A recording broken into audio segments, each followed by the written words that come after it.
क्रांति की गई, लेकिन वो क्रांति का कुछ समय शॉर्ट था और उन्होंने खुद को गोली मार ली थी, लेकिन अंग्रेजों ने उन्हें जिंदा किया और जिंदा करके 6 अप्रैल को उन्हें फांसी दी।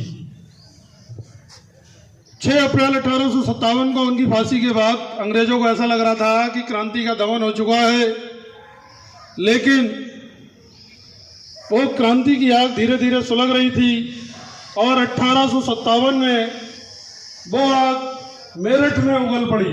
10 मई 1857 को मेरठ में एक बहुत बड़ा सैन्य विद्रोह हुआ। कहाँ हुआ था? तो असली क्रांति की शुरुआत कहाँ से हुई? मेरठ से।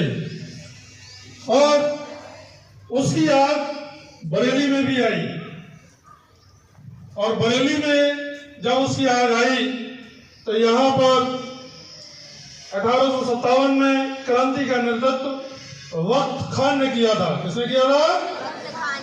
वक्त खान, जो उस समय यहाँ पर सूबेदार थे ब्रिटिश इंडिया रेजिडेंसी में।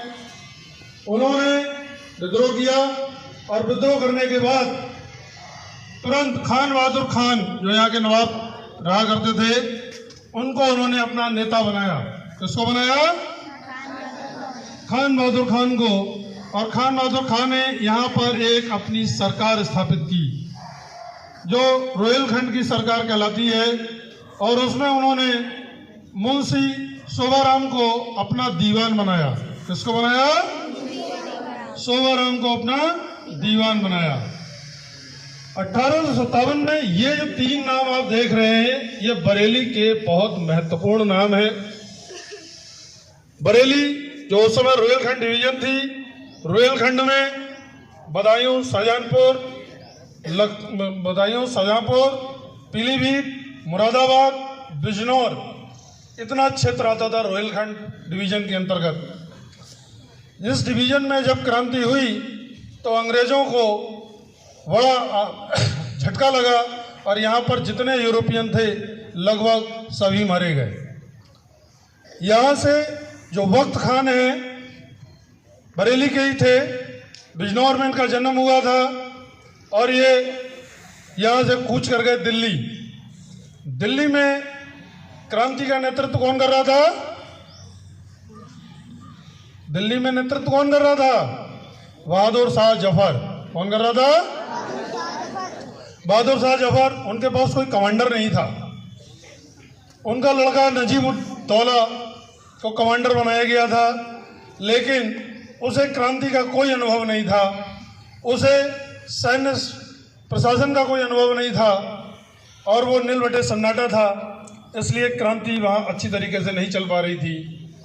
तब आपके इन्हीं वक्त खान को दिल्ली में पूरे भारत का कमांडर इन चीफ बनाया गया। बरेली आपका 1857 की क्रांति में बहुत महत्वपूर्ण स्तर पर रहा।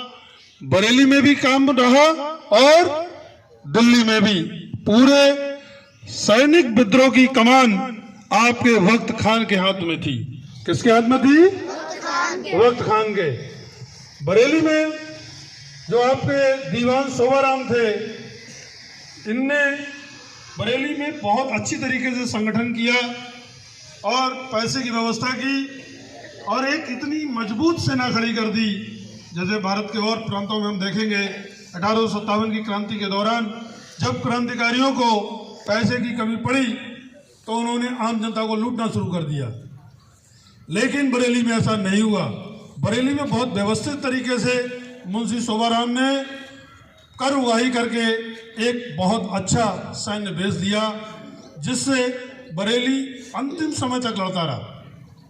बरेली में पूरे भारत में 1857 की क्रांति का दमन होता है, लेकिन बरेली में सबसे अंत में दमन होता है। और उस क्रांति के दौरान जब नवाब खान बहादुर खान ने देखा कि हम अब पराजित हो जाएंगे, तब वो यहाँ से भाग करके नेपाल चले गए।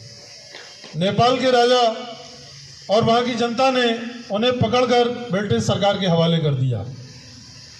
पुरानी कोतवाली वर्तमान में पता है कहाँ पर है? कहाँ है?